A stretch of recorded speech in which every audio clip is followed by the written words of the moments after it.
Sekarang saya jemput Yang Berhormat Sepang. Terima kasih kepada Tuan Di-Pertua. Ya. Tuan Di-Pertua, pertamanya saya ingin mengucapkan tahniah juga kepada kerajaan kerana akhirnya dapat mengadakan sidang parlimen. Keduanya dapat mengadakan rancangan Malaysia ke-12 dan membenarkan pihak-pihak untuk berbahas. Tuan Di-Pertua, saya akan hanya membincangkan berkenaan isu integriti, iaitu yang disentuh dalam muka surat 12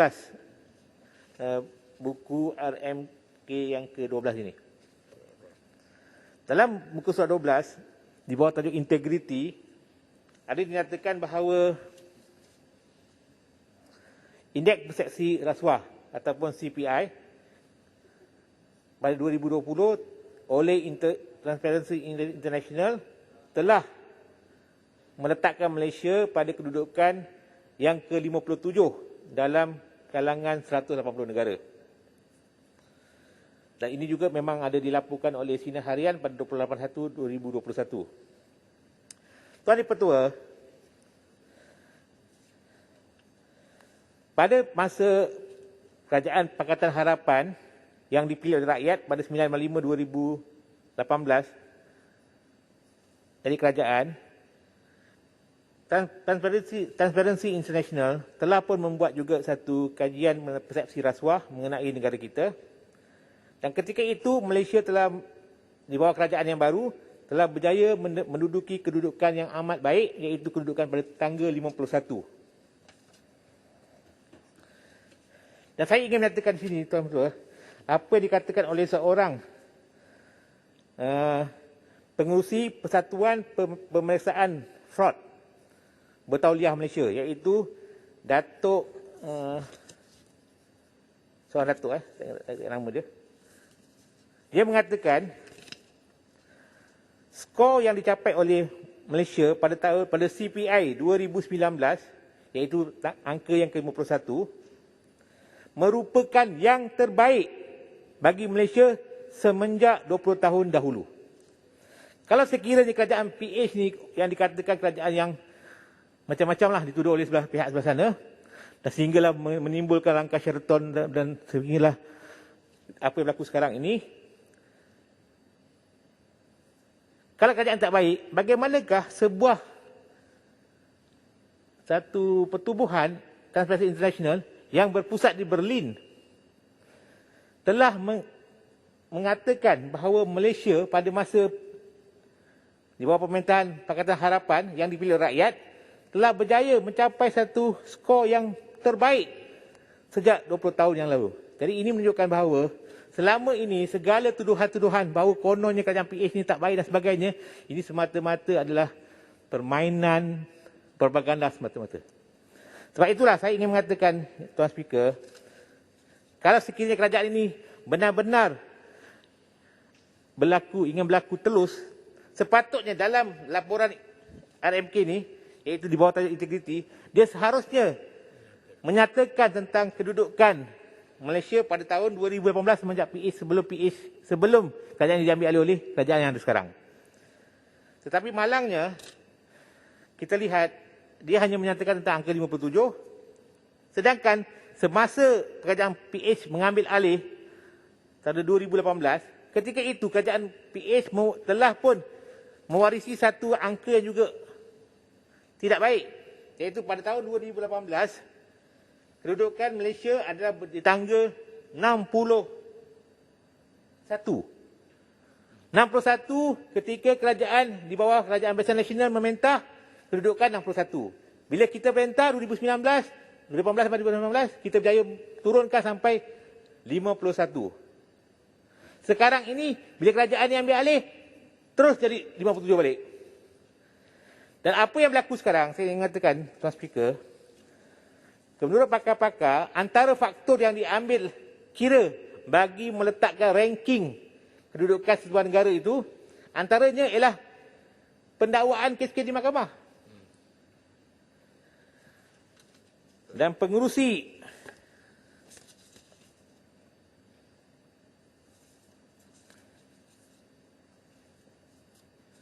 Tuan Pengerusi, ya. Ya, silakan. Ini dikatakan oleh Datuk Muhammad Mohan, iaitu Presiden Transparansi Malaysia, TIM. Dia mengatakan, dilaporkan oleh akhbar, saya ada baca, dia mengatakan bahawa antara faktor yang menyebabkan kedudukan Malaysia pada tahun 2019 itu berjaya mendapat skor yang baik sampai ke angka 51, antaranya dia mengatakan kerana terdapatnya pendakwaan ke atas mereka-mereka yang terlibat dalam kes-kes yang dilihat kirasuah, iaitu kes-kes 1MDB dan sebagainya. Dan kedudukan Malaysia yang jatuh itu pula dikatakan kerana terdapat pembebasan tokoh-tokoh berprofil tinggi dalam kes-kes yang melibatkan kirasuah juga. Kes Musa Aman, dia sebut kes Musa Aman, kes Reza Aziz, kes yang melibatkan sekarang terbaru pula ni kita lihat mereka yang terlibat dengan pengubahan wang haram, iaitu yang bermak Pontian, di kompaun saja sebanyak 1.1 juta. Tuan Speaker, saya ingin sentuh sikit kes yang berhormat Pontian ini, kerana dalam kes ini ada dua pertuduhan. Satu pertuduhan di bawah Seksyen 4/1 Akta Pengubahan Wang Haram, Akta Pencegahan Pengubahan Wang Haram, Money Laundering. Dan satu lagi pertuduhan di bawah Seksyen 32/8/I, di bawah akta yang sama. Saya tidak ingin mempersoalkan itu budi bicara program negara. Saya boleh menghormati. Tapi saya ingin bertanyakan, kenapakah dalam kesalahan yang melibatkan yang Muhammad Pontian didakwa menipu, memalsukan ataupun memberi maklumat yang salah kepada pegawai penyiasat SPRM, dibebaskan? Kalau betul SPRM betul-betul ingin menjaga integriti dia sebagai sebuah badan bebas, sebuah badan yang tidak boleh ditipu oleh mana-mana pihak, sepatutnya pendakwaan ke atas yang melibatkan yang Pontian ke atas kesalahan di bawah Seksyen 32/8/C I tidak ditarik balik. Sebab ia melibatkan isu integriti. Bagaimanakah sebuah badan seperti SPRM yang menyiasat seorang ahli politik, tiba-tiba dia ditipu oleh ahli politik itu, menyebabkan sehingga pendakwaan, lepas tu tarik balik sebab bayar 1.1 juta. Takkan harga SPRM 1.1 juta saja, memalukan. Saya ingin menyatakan penjelasan. Kenapakah pihak SPRM, pihak pendakwa menarik balik pertuduhan ke atas yang Muhammad Pontian bagi kesalahan memasukkan fakta kepada pegawai penyiasat? Contohnya. Itu yang pertama. Seterusnya, Tuan Speaker, tapi saya nak jelas sikitlah. Walaupun kedudukan Malaysia sekarang ni teruk, tapi ada juga yang baik, iaitu dia berjaya meningkatkan pencabutan khas judi daripada 8 ke 22. Ada peningkatan lah. Not bad lah.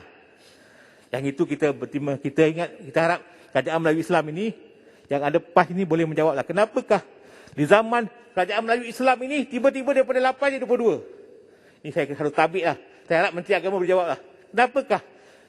Kalau sekarang banyak ada satu desakan daripada pemimpin-pemimpin PAS supaya mereka menarik baik diri daripada kerajaan ini kerana mereka telah gagal untuk mempertahankan Islam sebagai parti Islam, tak berjaya mempertahankan Islam untuk menentang penambahan cabutan khas judi.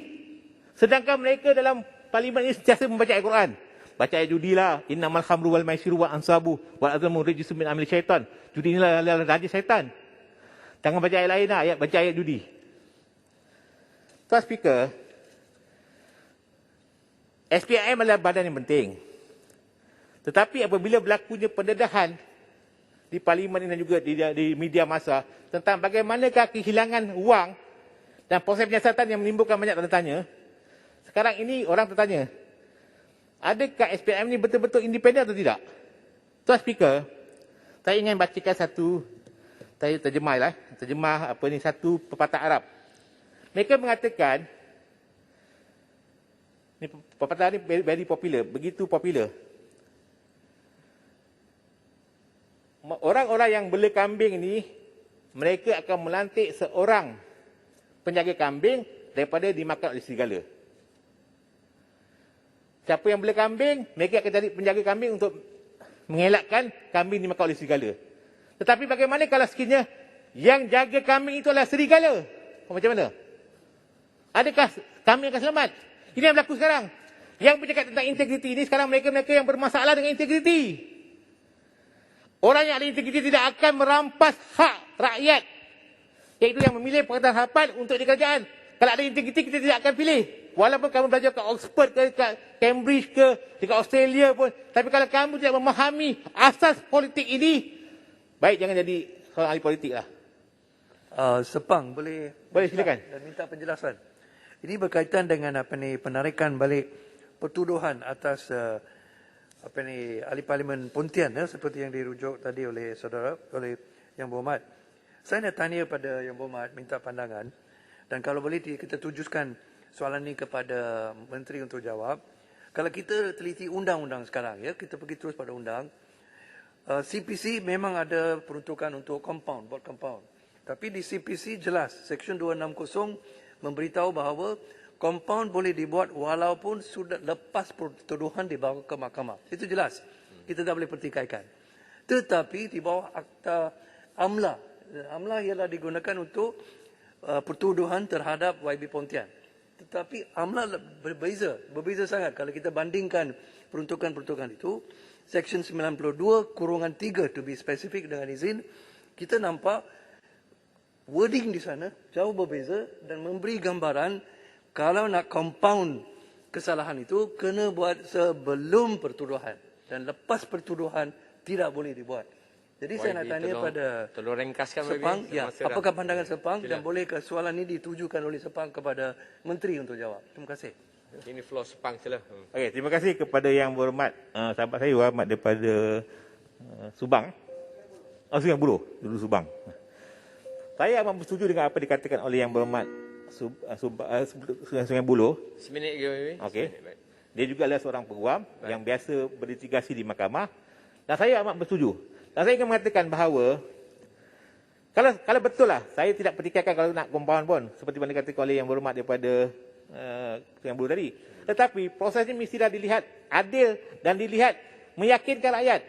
Sekarang ini dengan pembebasan begitu ramai ahli politik yang didakwa di bawah zaman kerajaan PH, tetapi dibebaskan dengan mudah di bawah kerajaan yang ada sekarang ini. Jadi ini menunjukkan timur tanya. Kadang-kadang pertuduhan begitu banyak, semua ditarik balik. Contohnya dalam kes yang melibatkan Pontian, saya kata tadi, kalau betul dua pertuduhan ini, satu tak tarik balik, saya boleh terima lagi. Tetapi kenapakah pertuduhan yang melibatkan, memberikan maklumat yang tidak benar kepada SPRM, sebagai badan yang patutnya menjaga integriti dia, sepatutnya dia tidak akan membenarkan pendakwaan ini ditarik balik. Jadi peguam negara yang ada sekarang ini, saya merasakan beliau sepatutnya lah, kalau beliau ada integriti, saya minta beliau letak jawatan lah. Terima kasih, Baby. Alright. Jadi saya, Tuan Speaker, saya ingin mengatakan bahawa selagi mana kerajaan ini tidak boleh melepaskan imej mereka daripada sebuah kerajaan tidak ada integriti, tak payah cakap pasal integriti lah, buang masa je. Saya ingin mengatakan bahawa Tuan Speaker, RMK.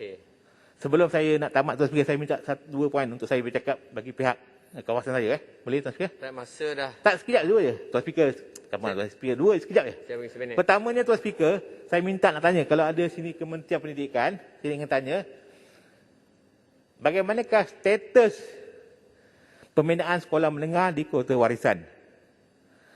Saya harap dapat dipercepatkan. Itu yang pertama. Yang keduanya, saya dipahamkan pembinaan hospital di Cyberjaya telah pun siap, tetapi masih lagi belum dibuka. Saya tanya, bilakah akan dibuka?